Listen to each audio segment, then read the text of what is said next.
KP ari tekkinde posuji mon onon yidbe moftude e hutrade kopreji mon cadele mon ngasi halabi cer ya Play Store wala Google Play mbada télécharger KP keba application ma posma tekka kopreje pofta KP ngande ko kanyum buri webde do e nder leydi Sénégal to banginel dugol kalis hay mbudo ay yobata tirade kalis hay mbudo ay yobata mbele KP ko don haadi mbien ala so tawi ko otoma jogida a ari e station ngaji EDK a sodi gasoil do ponoda yobde ujunere kala ko temedde jeenay mbudu jobata walla nadda koy boutikaji amen low press kala ko codda jobirda KP ene jogi ko ustantuma to bange nganyari posma walla ko jolof chicken codda fof ina jogi ko ina ustonoma KP ina tawe e nder réseau ji mum din station ngaji EDK gonde nder jokli Sénégal kala e kubal wat télécharger KP njeya horema njeya jawdima mbemna ngurdamma.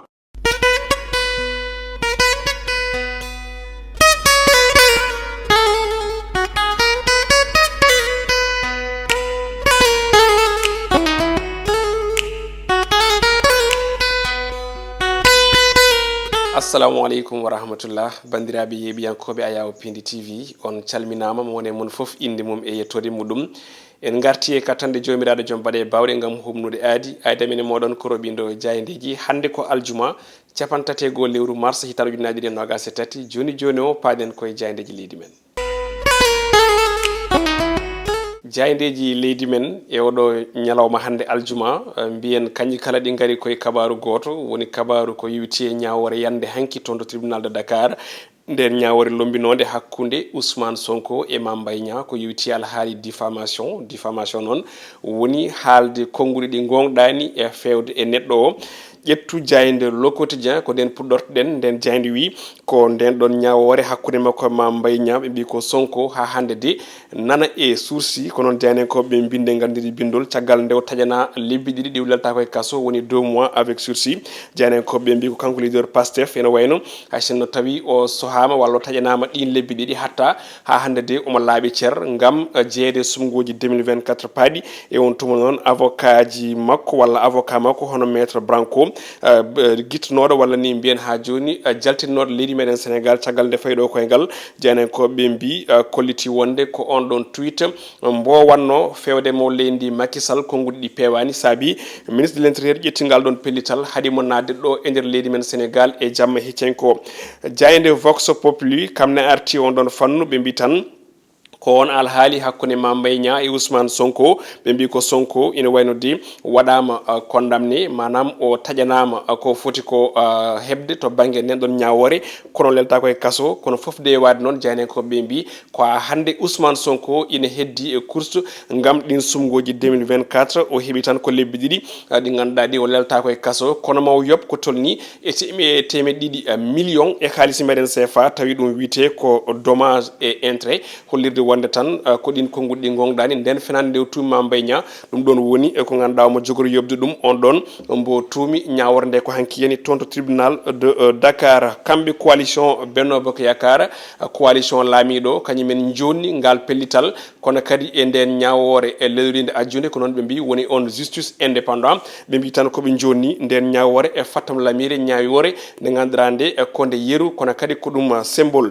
jayende Sud Quotidien nden ari e nden ñawore e diffamation e ko yiwti alhaali 29 milliards e alhaali Prodac janen ko ɓe mbi ko véridique de l'apaisement manam tan ko ɗum ñawore hoybude no feewi kono kadi ko ñawore gam deñude hakkillaji ɓesguji leydi Sénégal kala e kuɓal caggal nde fitnaji keewi kono kadi hakkillaji jiiɓi jayende L'Observateur kañum ne wi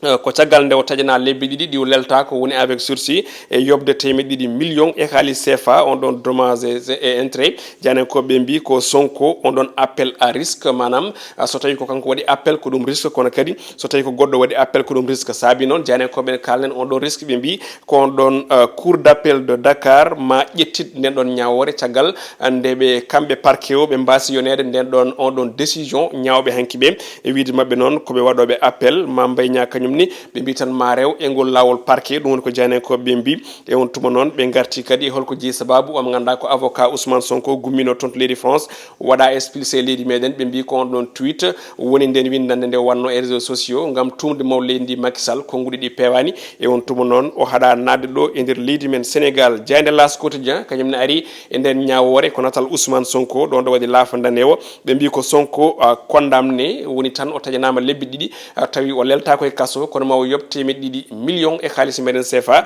ɗin temeɗɗe ɗiɗi million fayi koye on ɗon Mambay Niang e on tuma hawri koye leydi men Sénégal ko yewitti e banggue golle ina heeɓi walla ni mbiyen ina heeɓi bénéfice ko tolni e temeɗɗe ɗiɗi milliard e haalis CFA ɗum ko jagoɗo tambiɗe gueɗe faggudu leydi Sénégal wone haalde ɗum e nder nden ɗon jayde ɗon coyno natal El Hadj Baba Mal mo ganduɗa kañumni ina ma yaltin album muɗum goto mo ganduɗa wiyete ko Beyning janenkoɓe binde gaddine bindol ɓe mbi tan ko Baba pas mal mais excellent ɗum noon kadi aussi ko ɗum jeu de mots goɗɗum ko tawete hen walla ni jayde witende besbi le jour nen jayde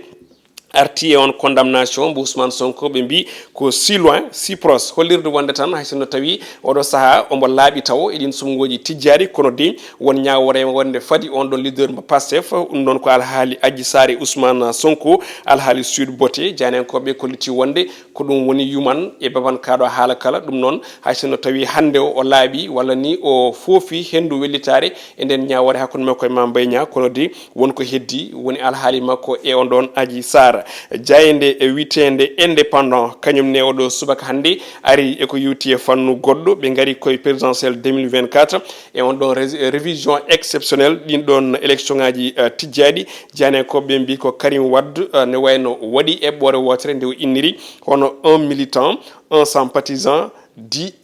inscrits manam militant goto kono kadi e on ɗon nangoranɗomo hani e ɓen ɗon yimɓe sappo fotɓe wadde inscrire on ɗon liste ɗum ɗon on ɗon liste électorale ɗum woni ko janenkoɓe gaari famminden hollirde wonde ko kanko Karim Wade ene wayno koye plan woni koye peeje o woni e oɗo saaha gam artude jeeyede ɗin sumgoji présidentiel 2024 Idrissa Seck toon to woni e dowlaji dentuɗi toon haali ko yewti ɗin sumgoji o wi wonde komo heddi position makko ko mandat ɗi deggodirɗi ɗi duuɓi joyyi woni ko wi kono kay wona troisiéme mandat ɗum woni janenkoɓe mbi ko Idrissa Seck siftini position muɗum mbo wonno hanki e hecci hanki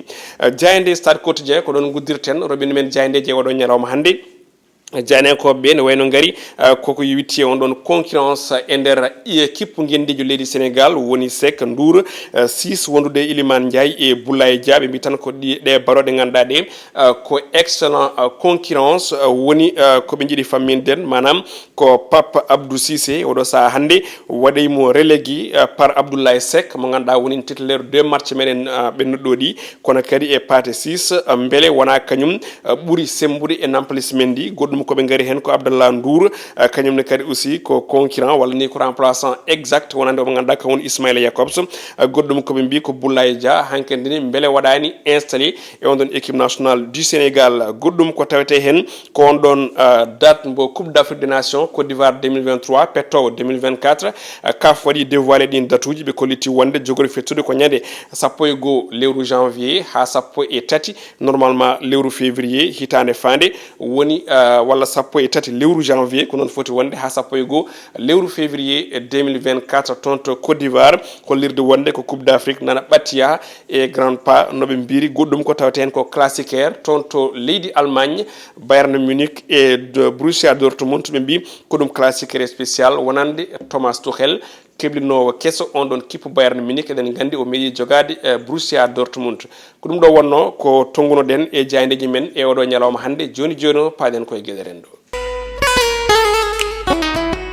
gueɗe rendo ko kalden hanki walla ko kalden hanki ko hen keddotoɗen hande eɗen gandi actualité oblige woni tan kabaruji ɗi alay saago ko kanƴi saabi ha ko eɗen kala ko yewti e nden ñawore nde ganduɗa waɗi hanki toon to tribunal mbo Dakar woni palais de la justice no ɓe noddirta ɗum e ko yewti on audience spéciale hakkude Mambay Niang e on ɗon Ousmane Sonko hollirde wonde Sénégal en gandi ko leydi gandandi ko grande démocratie leydi wattandi hakkille no fewi leydi kadi ganduɗa ene joga jikki e yakare e ɗamaw e on tuma noon so tawi gueɗe dille mbayni ene dillude leydi men Sénégal alay saago hakkillaji jiiɓo e gueɗe bayɗe noon eɗen gandi ñalawma hanki o eɗen mbawi wiide Dakar ko ville morte c'est à dire Dakar hanki ala ko fofanno e muɗum ala ko yahanno ala ko artatno boutikaji guddi autoji dogani sa ƴeewi gueɗe kewɗe koko banno bloqué hanki walla on blocage hollirde wonde leydi Sénégal ne foti janggude no fewi eko yowiti e fitinaji nde tawno eɗen gandi koɓe kewi wiide ko Sénégal anda bone kono kadi bone anda ɗum donc noon so tawi yeehi ha en jittima e sahaji ɗi ganduɗa ɗi ko wuuro ngo ina deƴirani en activité ji to banggue commercial ina dicco e leydi teɗen gandi ko wasa ko to banggue copareje ñalawma hanki o tan ɓuuri presque milliard uji kewɗi won qimotoɓe ko ɓuuri presque hono hedde milliard aji sappo walla malla ko ɓuuri ɗum donc eɗen gandi ɗum ɗon kadi ko basal mawgal wonande leydi meɗen teɗen gandi woni ɗo ko dawa wotto en hirto en ko ɓen ɗon goni ɗo teɗen gandi kiraɗe ɗe joga koye juuɗe kala hen mbo dawani eɗen gandi en jogui ko bonnata ɗum wadde en potani arde ha jettoɗen eko yewteji ɗo sifaji ɗum noon ko artirde hakkillaji walla ko moni foof waajo hoore muɗum wawa andude hon ɗeɗo gueɗe fotani yettade leydi meɗen Sénégal nde tawno ala ko jari no mbiɗen hanki ni wan noon wonɓe ɗo hande ɓe ƴewata koto wonɓe hande walla wonɓe ɗo hanki o jogal wonɓe ɗo janggo ɓe ƴewata koto wonɓe hande ɓe goni ɗo e won ɗon tuma so tawi keeɓino ɗum ni haalaji tan woni ɗo so tawi jomum somi are pouvoir ko ni ko dani en jiino ko heewi ko ganduɗa rewi ɗo henna te ala ko gasi wadde deftere jangguirte ko deftere bandum paamen aussi enen surtout citoyen ji lambda ganden exactement holto pawaten koyɗe meɗen et puis mbasen notade won e gueɗe ɓen noon ɓe pouvoir noddoɓe e ɓen ɓe opposition noddoɓe ganden foof ko gotum koɓe mbiyatani ko 6 et 9 kala hen mo jinnitɗa ko on woni mo keɓata te eɗen gandi wonko haalte nde jomum woni opposition nde ari pouvoir waɗani donc noon gonɗo e opposition hande so ari e pouvoir aussi waɗata ko manam ma wat hono ko oye waɗi ko manam ko ɓuuri ko waɗi ko to banggue bonande jiɗɗen wiide walla ko banggue wasde hormade konngudi muɗum waddi ha joni ko enen tan goni ko coñata ko en ndemani ɗum noon batten hakkillaji no fewi hono ɗi ñalawmaji mbasa wattude nder leydi men Sénégal woni ñalawmaji ko wiyete ville morte Dakar mo ganduɗa o ko ɗon woni centre mo ganduɗa ko activité ji économie leydi men Sénégal donc so tawi wuuro ngo maayi walla mbiyen ɗanima finani gollani leydi ndi fo heɓat caɗele ɗum noon eɗen gandi caɗele ɗe ne mawni ko des milliards woni ko bonnani leydi Sénégal e ñalawma hanki o e oɗo procès mo ganduɗa ko procès diffamation yaaha arta foof en ƴeewi en daari ko 2 mois avec sursis woni lebbi ɗiɗi walla lebbi ɗiɗi taw jomum lelta koye kaso ɗum ɗo eɗen gandi vraiment ala ko jari hay hunde ala ko jari manam bonande nde warodirede hen fiidirede hen gandirede hen jarani hay hunde nde tawno au final ko ɓen ɗon ɓen haɓanteɓe tan ko ɓen ɗon keɓata ko yewti ko eko jiiɗi ko 2 mois avec sursis amande mo 2 millions e haali CFA on amande fayi koye Mame Mbaye Niang eɗen gandi so Mame Mbaye Niang heeɓi ittata hunde hokko joom moto mo moto muɗum heela o ittata hunde hokko joom boutique mo boutique muɗum heela o ittata hokko hunde mo joom auto muɗum duppa o ala ittata aussi hokko hunde on mo tabal muɗum rufa walla hirani muɗum bonna watta jamais de la vie par ce que joomumen wonani ɗo ko koye munen wadde wona gueɗe nani yeeso meɗen ɗum noon il faut mbatten hakkillaji no fewi Allah jarama on jarama yo Allah wat jaam e Afrique waɗa jaam e Sénégal waɗa jaam e dendagal jokli windere nde kala e kuuɓal saabu ko jaam o woni ko yilte en jetti Ali Fall hande kanko jogui caméra o kanko aussi woni to banggue montage en jetti régie kala e kuuɓal yo en gone jaam aadi bane roɓino jayndeji ko altini yadude Aissata Ndiaye yo Allah hokki en aljuma moƴƴo